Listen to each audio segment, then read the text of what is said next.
Bismillahirrahmanirrahim. Elhamdülillah. Vessalatu vesselamu ala Rasulillah. Amma ba'd.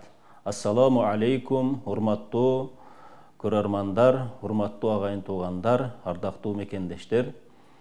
Бүгүн биз сиздер менен дагы бир жолу ушу куттуу Рамазан айында орозонун өкүмү, орозонун фазилеттери тууралуу сиздер менен ой пикир бөлүшмөкчүбүз.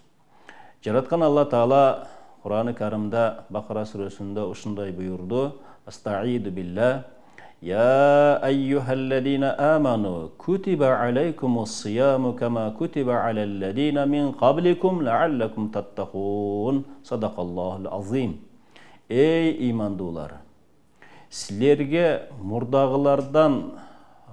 murdagılarga farz bolup buyurulganday sizlerge dağı orozo karmo farz bolup buyuruldu деп атат. Мындан эмне чыгат, урматтуу мекендештер? Демек, те адам атанан тартып Мухаммад саллаллаху алейхи ва салламга чейинки коомдун ар бир коомдо, ар бир пайгамбарларга ошол орозо кармо фарз болуп буйрулган. Болгону анын тартиптери, саны, формасында айырмалар болгон. Ал эми бизге мусулман үммөтүнө, пайгамбарыбыз саллаллаху алейхи ва салламдын үммөтүнө фарз болуп буйрулган бул орозо кээде 29 күн, кээде 30 күн кармалып атат. Бул дагы Кур'ан менен бекемделип, пайгамбарыбыздын хадистери менен тастыкталган улуу бир ибадат болуп эсептелет.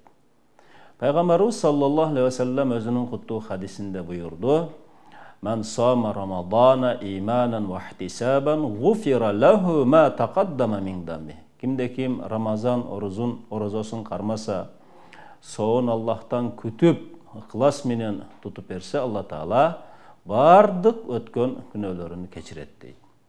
Дагы бир куттуу хадисинде буйрулду: "Ликулли шайин закатун." Ар бир нерсенин зекети бар.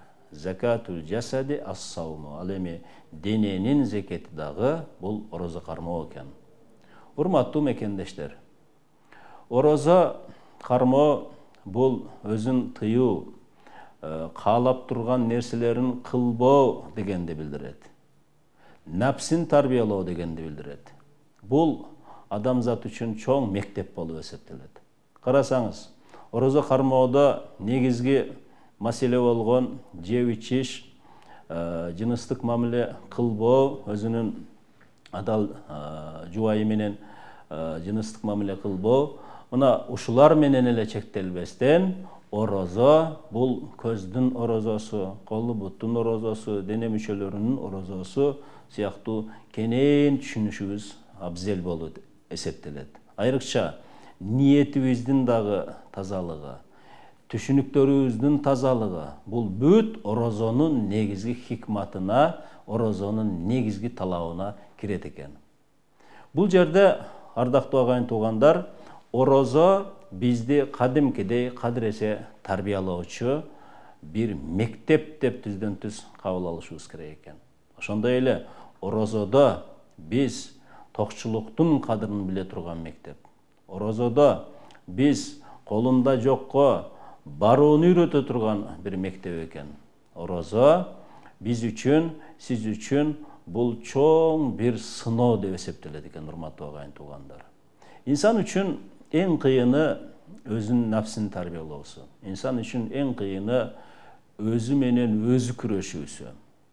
Инсан кээде өзүн абдан алдуу сезет. Кээде инсан ошол алдуулугуна абдан ишенип кетет. Бирок инсанды бир аз эле жеп ичкеннен Алла Таала тыйып колсо, канчалык алсыз экенин сезе баштайт. Инсан канчалык кыйынчылыкка кабыла турган, мүмкүнчүлүгү чектелген зат экендигин биле баштайт. Кур'ан-ы Каримде айтылат, инсан алсыз жаратылган дейт. Кур'ан-ы Каримде айтылат, инсан шашкелең жаратылган дейт. Көрдүңүзбү? Мына ушул сыпаттардын баарын, жана башка бүт керектүү сыпаттардын бардыгын орозо бизге эскертет экен да. Эми бул орозо ошол эле учурда тазалануу дегенди биле турматтуу агайын туугандар. Тазалануу. Биз бүт нерсенин зекети бар деп билебиз. Ал эми дененин зекети мына ошо орозо менен болот экен. Канча ырыскыны биз жейбиз, каалашынча жейбиз, каалашынча түгөтөбүз. Бирок ушул Рамазан айында жеп ичиштен өзүбүздү тыйып туруп, Рамазан айында каалаган нерселерибизди кылбай туруп, биз өзүбүздү кадыресе кадимкидей тазалап алат экенбиз. Ошондуктан пайгамбарыбыз саллаллаху алейхи вассалам орозо бул дененин зекети деп айтып атат. Зекет түздөн-түз бул тазалануу дегенди туюнтуп билдирип турат. Эми урматтуу агайын туугандар, Рамазан айында инсан өзүн кантип алып жүрүш керек? Рамазан айында инсан орозомун деп өзүн кантип башкаларга, өзгөлөргө билдириш керек дегенде, албетте кээде инсан ачууга жол берип койгондо, каттуу үн көтөрүп сүйлөөгө жол берип койгондо, өзүнүн орозо экенин сезип туруш керек экен. Мен орозомун деп ошол катамал мамиледен качыш керек экен. Ага абдан катуу мамиле кылынса деле, ага орой мамиле кылынса деле, ал сабырдуулугун көрсөтө билиш керек экен. Демек, орозо биздин сабырыбызды сынай турган мектеп экен да. Кур'ан-ы Каримде көптөгөн аяттарда жараткан Алла Таала мен сабырдуулар мененмин дейт да. Алла Таала сабырдуулар менен деп бизге көбүнчө өзүн эскертет. Көрдүңүздөрбү? Сабыр бул орозо менен билинет экен. Орозо сабырдуулуктун жарымы деген дагы хадис маалыматтарыбызда мына ошентип айтылат. Эми сабырдуулук, урматтуу агайын туугандар, бул бизди ийгиликке жетелөөчү маселе экен. Сабырдуулук бизди көп балейден куткаруучу сыпат экен. Сабырдуулук бул ынтымактын себепчиси экен. Сиз ачуу калтырып, катуу сүйлөп коюшуңуз мүмкүн, кийин ошонун бушайманчылыгын тартасыз. Сиз сабырсыздыкка берилип, колу бутуңуздан бирөөгө зыян берип коюшуңуз мүмкүн. Кийин анын аттин кылып ошол арманын тартасыз, кыйынчылыгын көрөсүз. Сабыр кылып койсоңуз, сиз баленин баарынан кутуласыз. Сабырдуулук бул убакыт менен билинет. Сабырдуулук бул убакыт таразасы. Убакыт таразалайт. Сабырдуулукта убакыт сизди өзү дарылайт. Мына орозо, мына ошо сабырдуулугубузду текшерип атат.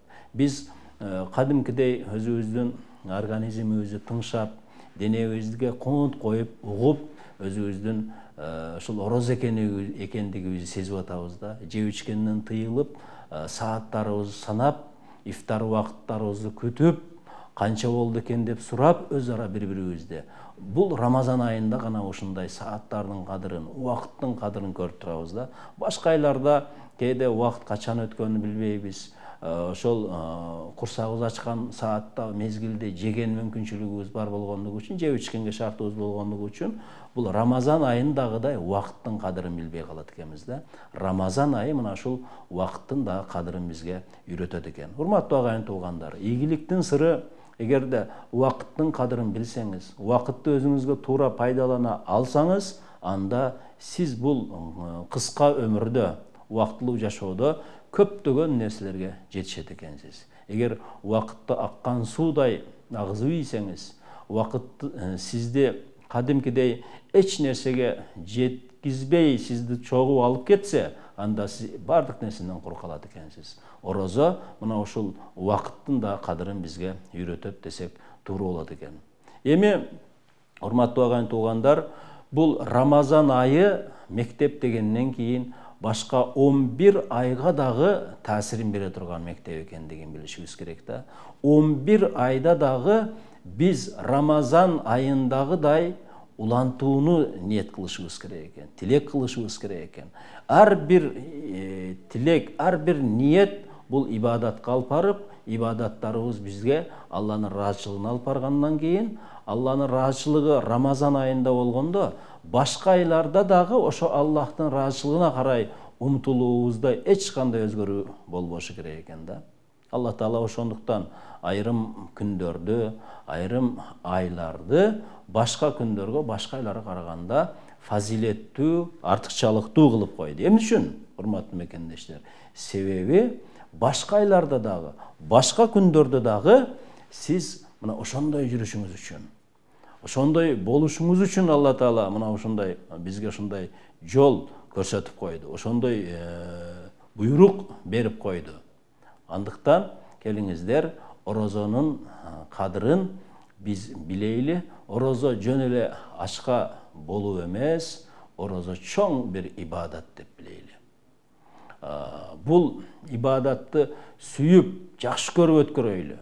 Бул ибадатты биз качан бүтөр экен, качан кетер экен дебестен, бул да Кудайдан келген бир жакшылык, кандай сонун бир сыноо, кандай бир рахат берген бир ибадат деп күндүзү бою ошондой тилекте болсоңуз, көп-көп нафил ибадаттарды кылсаңыз, кечки ифтарды өз убагында шашылып ачып, ошол эле учурда таравих намаздарында эсала намаздарды, таравих намаздарын окуган, бул инсандардын ушундай теңдүүлүгүн, бирдейлигин шарттаган бир ибадат болуп атат да. Колунда бары деле, жогу деле, ар кандай кызматта болгону деле, болбогону деле, баары мусулман болгондон кийин бул фарзды кабыл алып, ибадат катары кабыл алгандан кийин баары бирдей орозо болуп, баары бирдей тыйылып атып, Алланын чоң бир сыноосун өткөрүүгө, чоң бир мектептен өтүүгө чоң бир мүмкүнчүлүк болуп атат да. Келиңиздер ушул мүмкүнчүлүктү бир берекелүү кылганга айлантайлы. Ушул шартты өзүбүздүн пайдабызга, Аллахтын ыраазычылыгына жетүүгө шарттайлы. Мына ошондо биздин орозобуздун максаты жетет экен. Ошондо биздин тилегибиз ишке ашат экен, урматтуу агайын туугандар.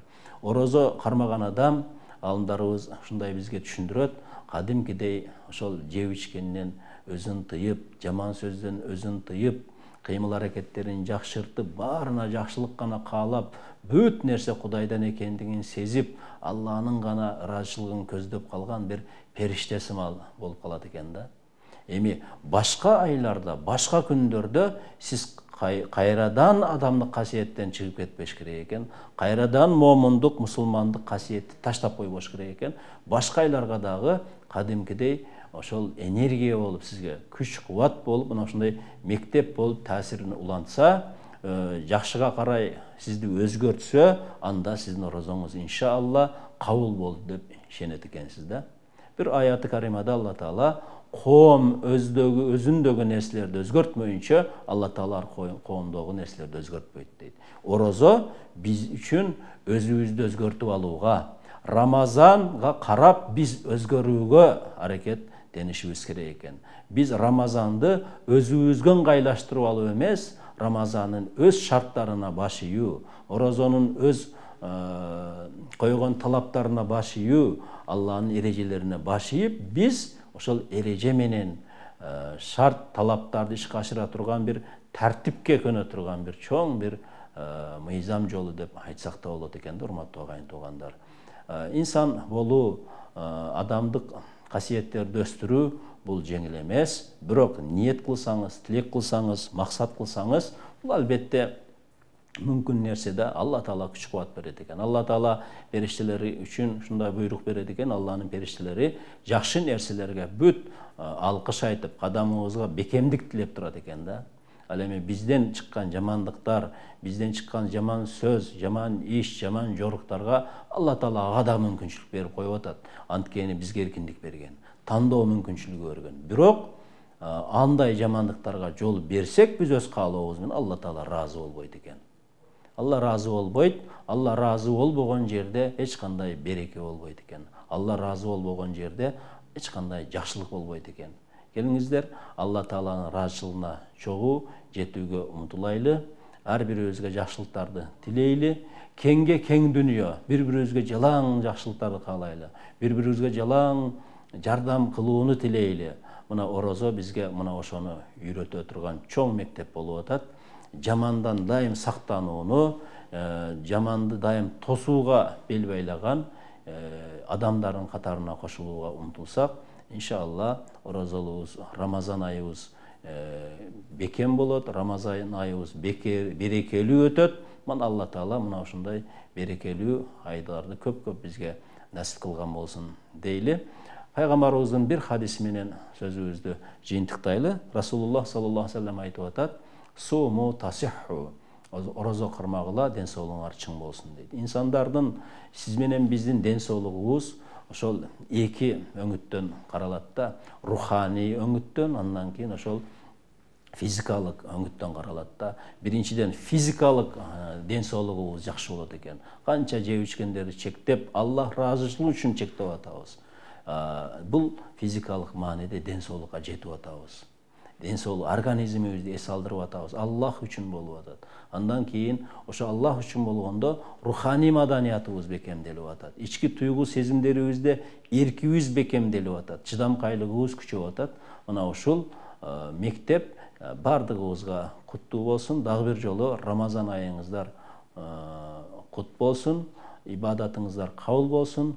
Бардык тилектерибиз ишке ашып, элибизде, журтубузда аманчылык болсун. Ассаламу алейкум ва рахматуллахи ва баракатуху.